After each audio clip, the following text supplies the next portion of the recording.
How to close account TD Bank online. The first things first is I'm currently using a laptop um, as reference so that you will be able to have a better view on this method. The first things first is you can go ahead and log in or visit the official website from tdbanks.com. If you're using your mobile app, it actually works the same thing. So again, log into your username and then enter your password. Now, once you are successfully logged in, all you have to do is to go to manage accounts, and then there should be an option there that says close account or account closure or request to close account, or actually similar to those options that will close your account.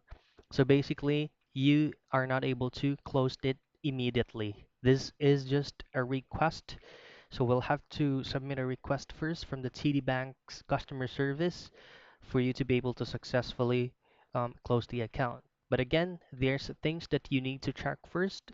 You need to check that your account should be zero balance. So if there is still a remaining balance on your TD account, all you have to do is to transfer it to any other banks that you have personally or maybe e-wallets.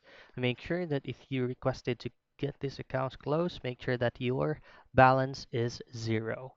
Now, if you are having issues on closing your account, doing it on your end, then you can dial this number. It's going to be 1-888-751-9000, or you can visit the nearest physical TD Bank store on your area. So those are the things that you can do on closing your TD Bank account online.